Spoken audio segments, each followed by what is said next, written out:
On this week's episode of Whiteboard Wednesday, we're going to look at 3 different ways that you can bring what looks like a 6-man pressure and ultimately could become a 6-man pressure, but still not play cover 0 behind it. Specifically, we're looking at ways that you can blitz one-back sets, so spread formations, very prominent in the Canadian game, and I think a lot of us are hesitant to bring 6 or 7 guys because we don't want to leave our DBs in man-to-man coverage. I think that's something we always got to be aware of, is the strengths and weaknesses of our team, but we all need to find ways to create pressure. So I'm going to drop 3 different ways with a couple coverage adjustments that you can bring a 5 or 6-man pressure and still at least play cover 1 or some sort of cover 3 underneath. So this first one we're just going to look at out of a wide front. So we're going to bring our 4D linemen are all working outside leverage pass rush situations. We know that's the best way for them to get to the quarterback when they can work that edge, whether it's on a guard or on a tackle. They won't be able to get doubled by a center or get caught up in the slide. We're going to get 4 one-on-ones. So that's a great way to put our D lineman in a situation to get pressure. And our Mike and our Will are going to read off of the center. So let's just draw this up with a 3-man slide to the field, which is a very common pass protection. So they're going to be big on big in the boundary, and the back is ultimately going to have to take the Will, and the Mike is going to be the slide side. Whichever one of these 2 interior linebackers the center steps towards is going to drop out. So in this case, we're going to, because the center slides to the Mike, we're going to bring the Will and get an interior one-on-one immediately with the back. That's a great matchup. And now we're going to force our quarterback to flush out of the pocket, and we have those 4 one-on-ones working those edges. Our Mike, you can now do 2 different things with this. Our Mike could now man up the tailback. So let's say that he gets rid of the Will and slips out into the flat for a screen. Now the Mike's all over it. Or, and this would probably be my favorite way to do this, you could play some sort of underneath zone. So I would probably just play this as a cover 3. Force the quarterback to make the long throw under pressure. And whichever one of this Mike or Will does not get the center to step towards them is going to blitz. The other one that the center steps towards, he's going to drop and replace that low wall in the boundary. So now you have your 3 on top, 4 underneath, kind of fire zone type coverage, and you're getting that Will right away through to the back. So you should be getting immediate pressure effect in the pocket, hopefully forcing that quarterback to not throw on rhythm and scramble. And now we're in a nice safe zone coverage when we get him to that situation.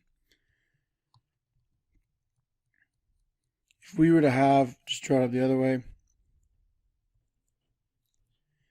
if the slide were to work the opposite way, so let's say now probably, and you can probably get a lot of keys on this off the pack.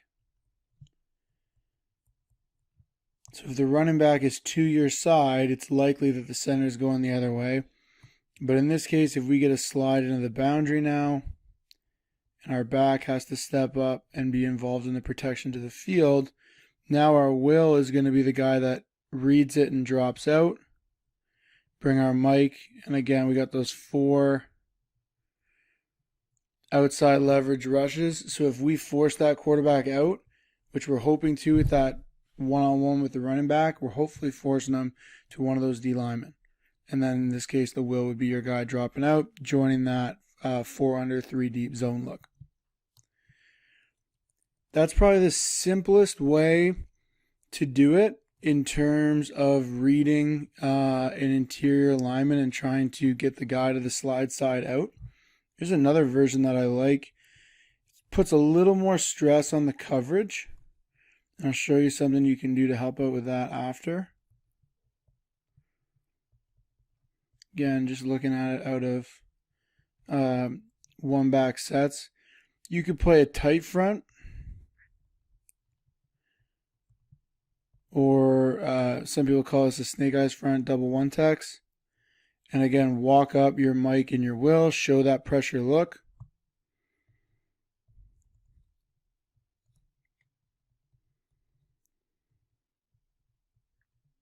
Again, you could do this one out of cover one. So now we're going to read the guards. So if the guard steps towards you as either the Will or the Mike, you're going to drop out. So we know that both guards aren't going to step out because we have the nose and the tackle in one techniques, right? So they're not going to leave one of those two for the back. If they do, great. You're probably getting your sack right there. And the rest of it you don't need to worry about. But we're going to assume that we're going to get some kind of three-man slide. Maybe they go big on big. But if we get some kind of three-man slide, this is perfect. So let's put the three-man slide to the field opposite the running back. We know now that that's going to force this guard down to block the nose and create a great pass rush lane for our Will, again, to get that one-on-one straight through the back. This Mike reads that the guard has stepped towards him, okay, and he can now drop out and become that low wall in the boundary. Now, because he's coming a further distance, again, you could play, I would probably try and play hold. Usually I like to be in cut in the boundary, but it's a long way for that Will to go. You're going to give up that kind of quick, easy throw to the slot receiver if you do choose to play cut there. So usually I would play hold out of this look, but this is a nice way to mix it up. You know, if you're having a lot of success with the center read, you know, this is another way you can go about it. Obviously the opposite makes it a little bit easier on the coverage. So if you get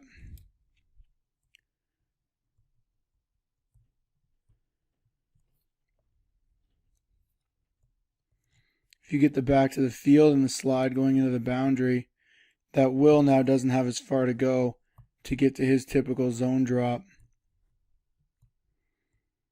So if the slide works this way, he sees the guard come to him, he's out.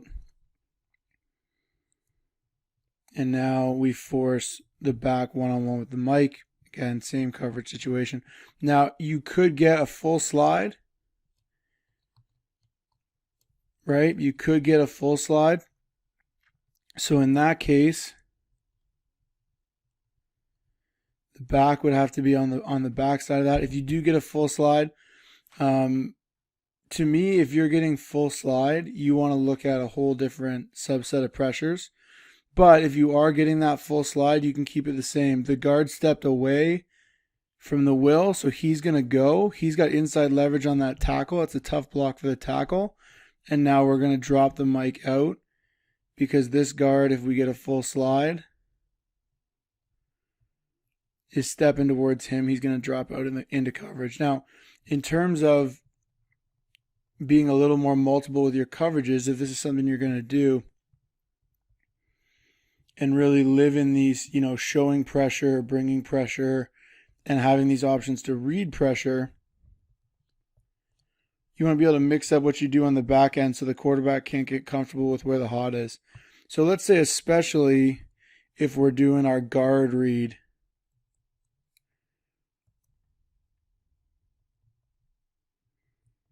you know, usually, again, you're getting that cover 3 hold look, that fire zone look. The quarterback sees this type of pressure. He's going to know, okay, I'm going to try and make a short throw to the outside. That's where they're going to give me the space. One thing you can do is you can mess around and roll the coverage so that your backer has to go potentially a farther distance, but you're not giving the quarterback that easy hot read. So let's say we're bringing the pressure here. Let's say they slide to the field, which is what we expect with the back in the boundary. So now that's going to trigger our Will to go and our Mike to drop. Now, one thing I like to do is, in changing this up in the coverage, you can roll your coverage to one side. If you're comfortable, if you have an athletic Sam linebacker that could play high, you could roll the coverage into the boundary. And what I would even do, if you could, is roll the coverage towards the back. You're still going to wind up kind of in your quarters look, but now that corner can be a little bit more aggressive because he doesn't have to worry about a vertical from number 2. So you can now play cut and carry on this number 1. Your halfback is going to do the job now that previous linebacker dropping was going to do. And now your linebacker that drops can actually drop to the field opposite the free safety. So when we do this, we're giving the defense a different giving the offense a different hot. Now that hot route is going to be to this field side. Okay, but again, if you're mixing these up, that's a tough read for the quarterback. The best version of this to me would be to roll the coverage to the back side if you're getting a team that's not going to be in pistol. And if you're bringing these kind of pressures, teams won't be able to be in pistol, because if you can bring this type of six-man pressure, they know they have to involve the back in the protection, and he'll have to get out of the pistol look. So in this case, we'd roll the coverage towards the back. So the running back is going to dictate the rotation of the coverage. The free safety is going to go over to his side. Sam linebacker is going to come high. And now here's our 3-on-2 zone coverage in the boundary. And now, more than likely, with the back on this side, we know that the slide is going to go this way. So when the slide goes this way, this Mike, he's going to confirm. He sees that guard step to him, and now he's dropping out into this window. The quarterback is looking to throw hot, because remember before, this Mike was going to have to drop all the way and become this low wall player. Now, we're not going to give them, an easy access throw into that hot window. And now the quarterback's getting immediate pressure and he's off his hot. The third way that you can dress this up, and this one, exclusively allows you to stay in cover one.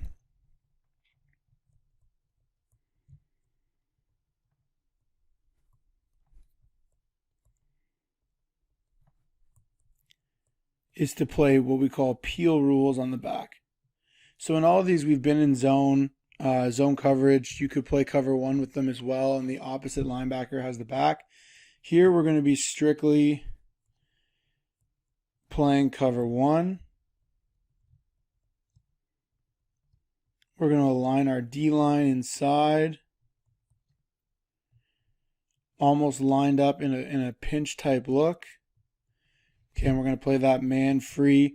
If you want, you can play divider rules where your inside cover players could play outside leverage, knowing that they got help from that free safety in the middle of the field. That's up to you. But the basics of this is we're going to bring the 4 interior guys, and we're going to bring both edge players. And if the back releases to your side, that edge player has to peel. So if the back stays in, it's going to stay as a 6-man pressure. We got 6 one-on-ones, right? We got to win one of those one-on-ones, and we're playing cover one on the back end. If they go to empty or they release the back late, let's say the back runs a swing route over here, this is blitzing, and now he's going to peel out and take the back, eliminating that hot read for the quarterback. And now again, we're bringing 5 into an empty protection. We're still playing cover one, so we have that safety blanket on top in terms of if someone gets beat deep or if they got a really good receiver, you want to shade the free safety towards that guy to get the quarterback uncomfortable looking there right away. It's a great way to put pressure on offenses and really stress people in protections.